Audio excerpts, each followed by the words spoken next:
Hello everyone, I'm Joey Bernachez and this is my post for discussion number 2.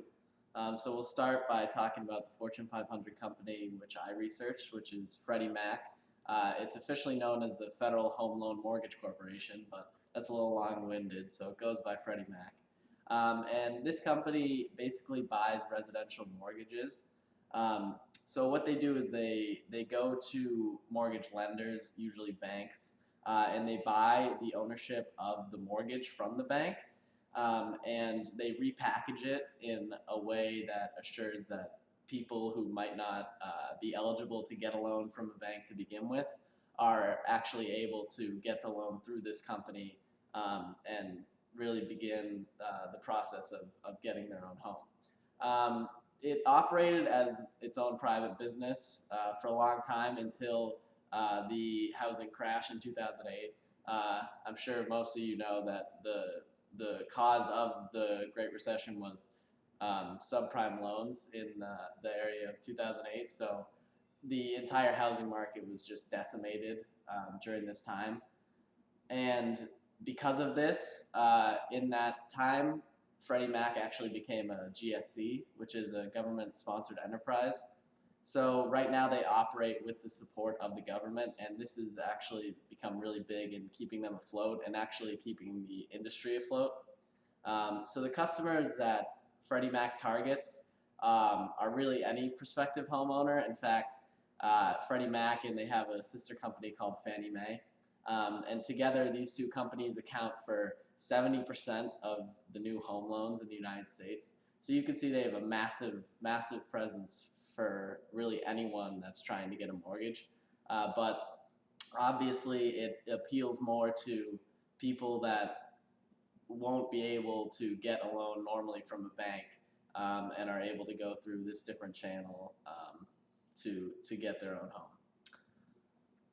home. So looking at the SWOT report for Freddie Mac, the biggest strength that they do have is the fact that they are government backed at the moment. Now this is a little weird because at any moment, really without warning, government could take away its backing of the company.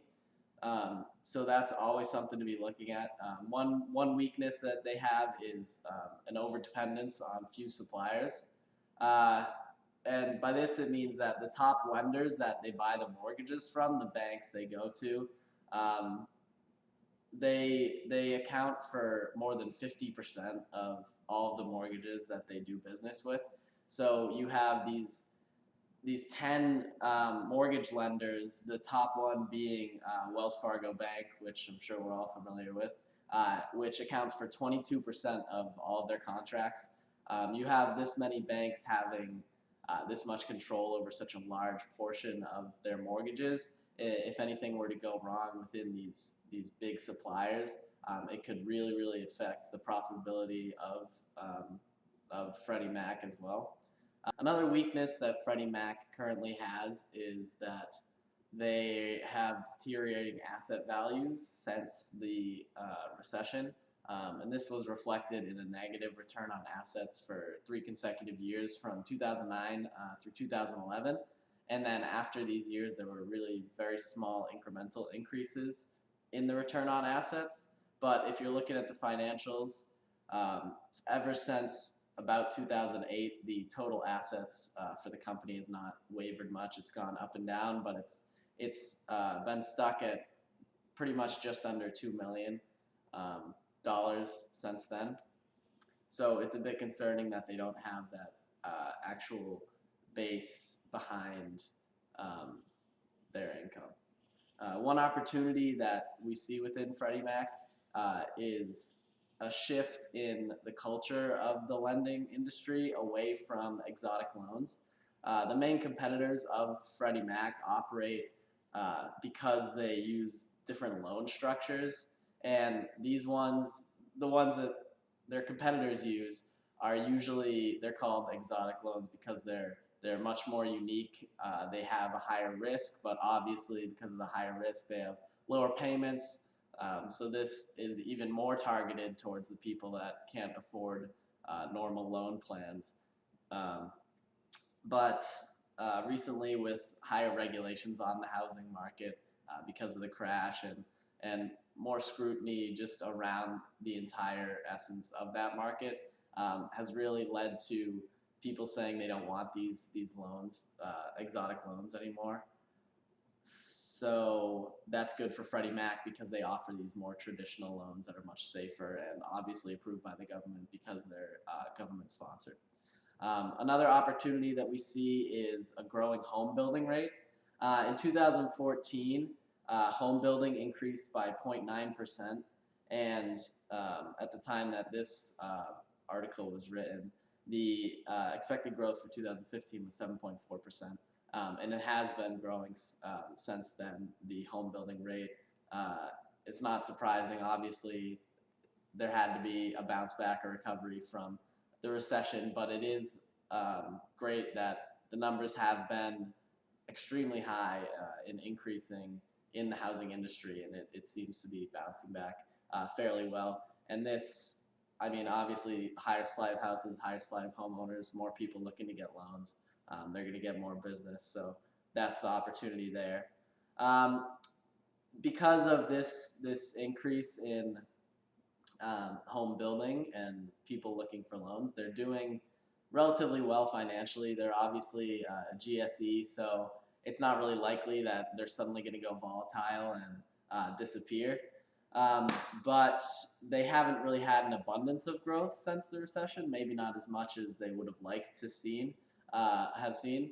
But there were some huge climbs in 2014, 2013, 2014, but it's really declined since then and steadied out at just really a steady growth rate back to a normal level. The stock that they have now, since they become a GSE, really is hard to compare to what it was before, because before 2008, the stock price was upwards of $60 before the housing market crashed, and since the recession, the maximum that the stock price has reached is $5.30.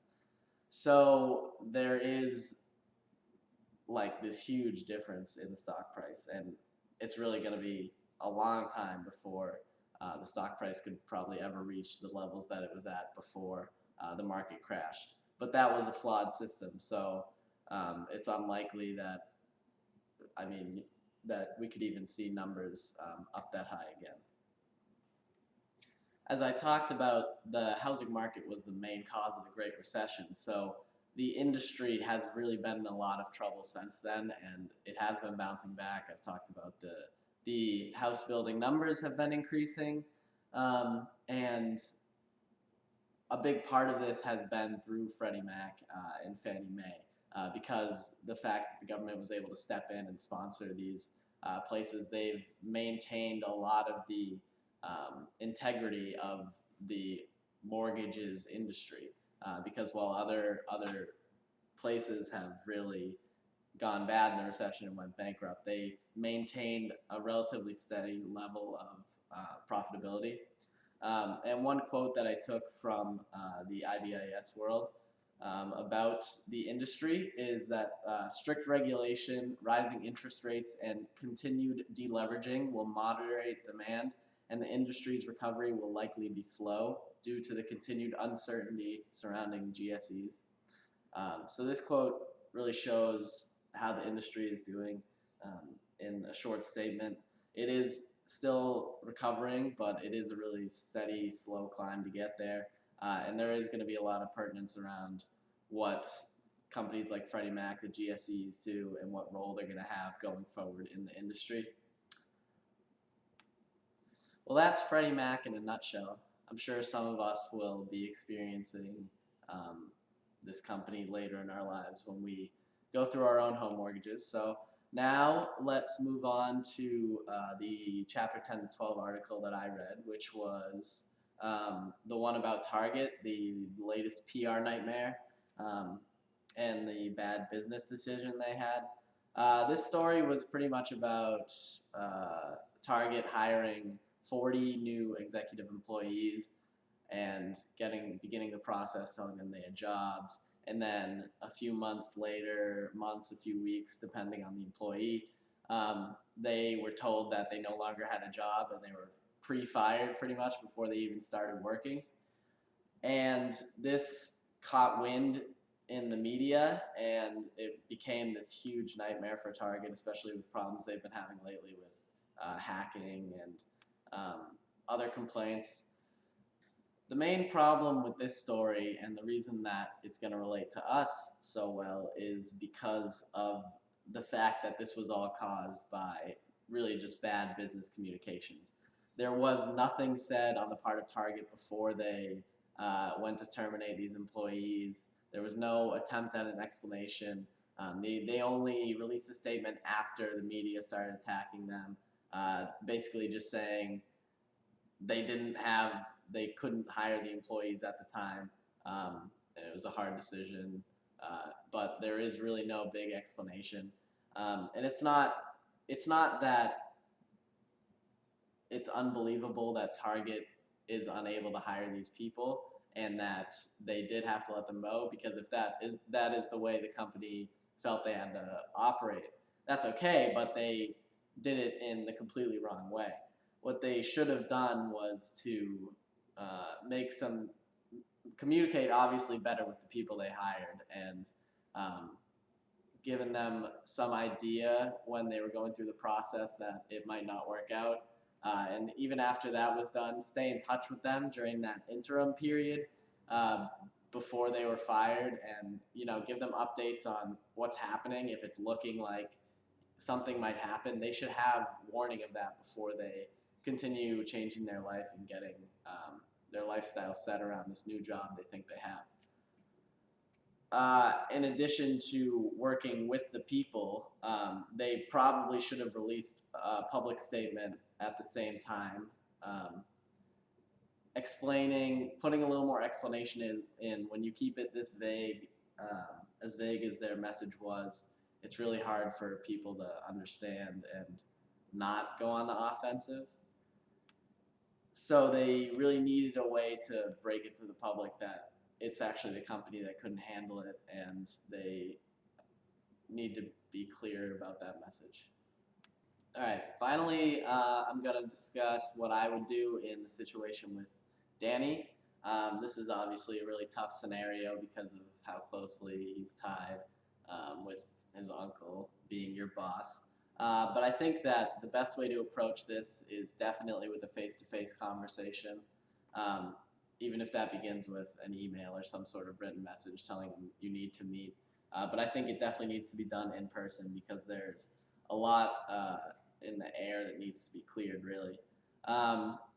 It feels like, I wouldn't plan on firing him, but it should be somewhat of a slight warning type situation.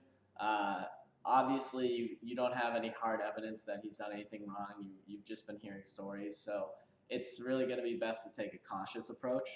So I would call him into my office, have him sit down, and tell him I'm glad we can sit down and talk. There have been some big things that have been happening. We didn't necessarily get started off on the right foot. We need to clear the air, discuss some things. Maybe start by telling him that the things he's been doing well.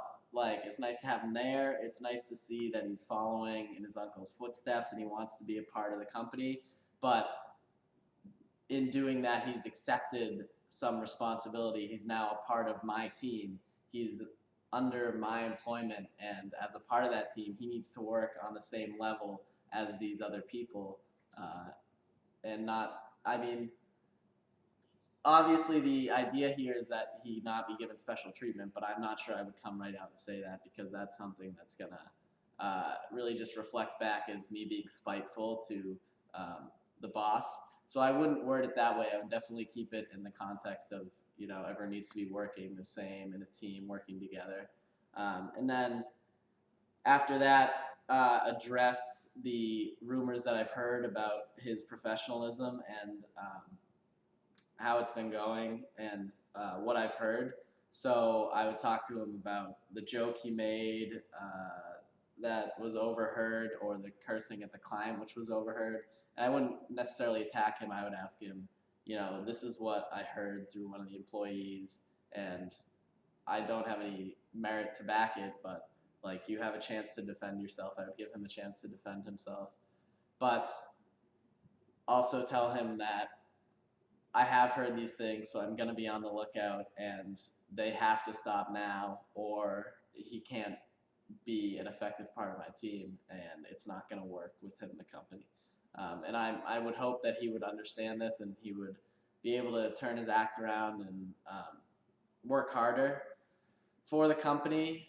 But depending on what happens after that, you'd have to play it by ear how it's going to proceed. So that about wraps it up for my second discussion. Thank you for watching, and I'll see you guys in the forums.